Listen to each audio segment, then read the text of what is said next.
Welcome to DJ Computer. Welcome two DJ computers. आज की इस वीडियो में हम फोटोशॉप के अंदर सिलेक्ट टैब मेन्यू को पढ़ने वाले हैं। तो देखो, सिलेक्ट से आपका एक चीज़ तो क्लियर हो ही गई होगी कि सिलेक्शन करने के लिए काम में आएगा। हाँ, ये जो टैब मेन्यू है ये सिर्फ आपको सिलेक्ट करने के लिए काम में आता है। फॉर एग्जांपल के लिए मैंने आपसे कहा था अगर आपको पूरे फोटो का सिलेक्शन करना है तो आप कंट्रोल ए को प्रेस कर दो, तो फिर क्या हो जाता था, हमारा पूरा फोटो सिलेक्ट हो जाता था। वही काम अगर आप शॉर्टकट की से ना कराना चाहें तो आप यहाँ पर सिलेक्ट पर जाकर सिलेक्ट में पहले ऑप्शन से भी करा सकते हैं। देखिए, सिलेक्ट में पहला ऑप्शन आपको क्या देखने को मिल रहा है, यहाँ पर ऑल पे जैसे ही आप सिलेक्ट पे जाके ऑल पर क्लिक करेंगे क्या हो जाएगा, पूरे फोटो का सिलेक्शन हो जाएगा। सिलेक्शन हटाने के लिए आप इसी के नीचे डी सिलेक्ट पे क्लिक कर दीजिए, आपका क्या हो जाएगा, सिलेक्शन हट जाएगा। बात करते हैं भाई नेक्स्ट ऑप्शन की। यहाँ पर आपको और भी सिलेक्ट के अंदर कुछ और ऑप्शन देखने को मिल जाते हैं। फॉर एग्जांपल के लिए अगर हम यहाँ पर बात करें तो आपको एक रीसिलेक्ट करके ऑप्शन देखने को मिल जाएगा। रीसिलेक्ट की मदद से आप क्या कर सकते हैं, वापस से पुराना वाला सिलेक्शन ले सकते हैं। देखो, जैसे अभी मैंने ऑल सिलेक्ट करके पूरा सिलेक्ट कर लिया था फिर हटा दिया। अगर मैं रीसिलेक्ट पे क्लिक करूंगा तो देखो वापस पहले जैसा सिलेक्शन हो जाएगा। मान लीजिए मैंने यहाँ पर इतने एरिया का सिलेक्शन पहले अगर किया होता और उसके बाद मैं यहाँ पर सिलेक्ट पे जाके मैंने इसे डीसिलेक्ट कर दिया होता, अब मुझे वापस से उतने ही एरिया का सिलेक्शन करना है तो मैं यहाँ पर सिलेक्ट पे रीसिलेक्ट पे क्लिक करूंगा तो वापस से क्या हो जाएगा, उतने एरिया का सिलेक्शन हो जाएगा। नेक्स्ट हम वापस से इसको डीसिलेक्ट कर देते हैं। नेक्स्ट ऑप्शन आपको यहाँ पर देखने को मिलेगा सिलेक्ट के अंदर फेदर का। तो ये फेदर क्या होती है, तो देखो इसके लिए सबसे पहले हमको थोड़े से पार्ट का सिलेक्शन कर लेना है। फॉर एग्जांपल के लिए मैं यहाँ पर गया, मैंने यहाँ पर आने के बाद इस लड़के का सिलेक्शन कर लिया है।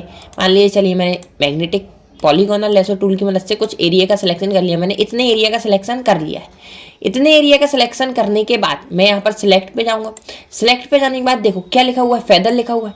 मुझे यहाँ फेदर पे क्लिक करना है। फेदर पे क्लिक करने के बाद मैं यहाँ पर जितने की भी फेदर दे दूंगा। चलिए मैंने फेदर दे दिया इसको। अब देखिए फ़र्क आपको क्या देखने को मिलेगा। देखो अब अगर मैं मूव कराऊंगा तो मुझे यहाँ मूविंग पे फ़र्क देखने को मिलेगा।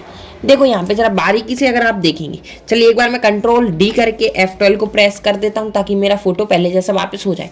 जरा समझो, अगर मैंने यहाँ पर डायरेक्ट पार्ट का सिलेक्शन करके अगर मैंने यहाँ से मूव करा दिया होता, देखिए सबसे पहले मैं क्या करता हूँ, यहाँ की फेदर हटा देता हूँ। मैं ऊपर की साइड जाके इस फेदर को क्या कर देता हूँ, 0 कर देता हूँ। अब देखो अगर मैं इसको डायरेक्ट मूव कराता हूँ तो क्या होगा, ऐसा लग रहा है ना कि मैं एक बॉल उठा के दूसरी जगह मैंने रख दी है। जबकि अगर मैंने इसी की जगह फेदर लिया होता, मैं वापस से क्या कर लेता हूँ, सिलेक्शन कर लेता हूँ।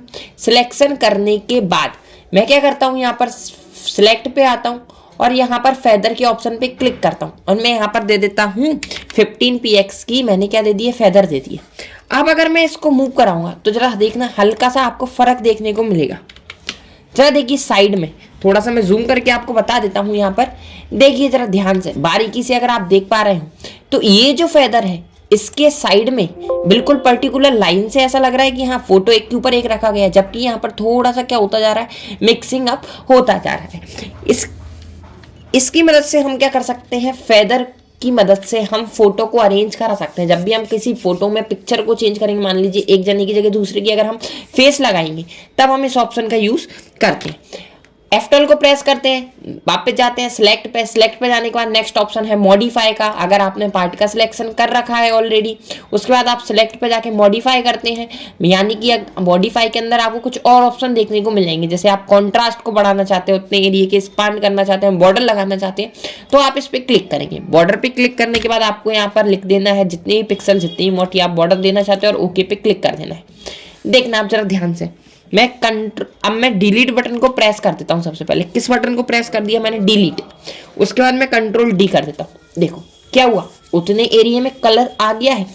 करना क्या रहता है, ये सिर्फ सिलेक्शन के लिए होता है। पहले जैसे मान लीजिए मैंने इतने एरिया का सिलेक्शन किया होता, एक बार और मैं सिलेक्शन पे जाके सिलेक्ट पे गया, मैं यहाँ पर मॉडिफाई पे जाके बॉर्डर पे जाता हूँ और अब की बार मैं थोड़ा समझाने के लिए यहाँ पर बॉर्डर को 20 पिक्सल्स की दे देता हूँ। तो अब जरा ध्यान से देखना, मैं यहाँ पर थोड़ा सा जूम कर लेता हूँ। यहाँ देखो एक मोटी लाइन बन के आ गई है। देखो डबल लाइन है, इस लाइन का सिलेक्शन हो चुका है। अब अगर आप यहाँ पे कोई भी कलर कराते हैं, मान लीजिए मैंने डिलीट बटन को प्रेस कर दिया, ब्लू कलर आ गया, कंट्रोल बैक स्पेस का यूज करूंगा, अल्ट बैक स्पेस का यूज करूंगा तो कौन सा कलर हो जाएगा, व्हाइट कलर हो जाएगा। तो इस तरीके से हम क्या बना सकते हैं, डिजाइनिंग बना सकते हैं हमारे फोटो के अंदर। ये जानकर बॉर्डर लगाने के लिए काम में आता है। तो अभी के लिए हम क्या कर देते हैं, F12 को प्रेस कर देते हैं और फोटो को पहले जैसा बना लेते हैं। नेक्स्ट है सिलेक्ट। सिलेक्ट पे जाने के बाद आपको वापस से क्या कर लेना है, ऑल सिलेक्ट पे मैंने कंट्रोल से ऑल सिलेक्ट कर लिया। नेक्स्ट है ट्रांसफॉर्म सिलेक्शन। ट्रांसफॉर्म सिलेक्शन का मतलब ये होता है, मान लीजिए आप कंट्रोल टी का यूज करते थे, यहाँ पर वही है। अगर मैंने थोड़े से पार्ट का सिलेक्शन कर लिया, अब मैं क्या करूंगा, यहाँ पे सिलेक्ट पे जाके ट्रांसफॉर्म सिलेक्शन पे क्लिक करूंगा, तो अब देखो वही कंट्रोल टी वाला एरिया हो गया है। जो हमने कंट्रोल टी से सिलेक्शन किया हुआ था, उसी एरिया को हम क्या कर सकते हैं, वापस से रीसिलेक्ट करा सकते हैं। यानी कि ट्रांसफॉर्म को चेंज कराने के लिए ये काम में आता है। F12 को प्रेस कर देते हैं। नेक्स्ट हम जाएंगे सिलेक्ट पे। सिलेक्ट पे जाने के बाद हमारा हो जाता है यहाँ पर सिलेक्ट, मेन्यू खत्म। बस आप अगर एक और ऑप्शन आपको यहाँ देखने को मिलेगा सेव सिलेक्शन का। इसका मतलब ये होता है, फॉर एग्जांपल के लिए मैंने यहाँ पर आके सिर्फ इस लड़के के आंखों का सिलेक्शन कर लिया है, और अब मैं यहाँ पर सिलेक्ट पे जाता हूँ और सेव सिलेक्शन पे क्लिक कर देता हूँ।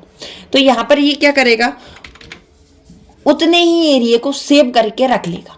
सिर्फ कौन से एरिया को, ये आंखें वाले एरिया को ये सेव कर लेगा, जो कि हम आगे क्या कर सकते हैं, फोटोज में इसका यूज करा सकते हैं।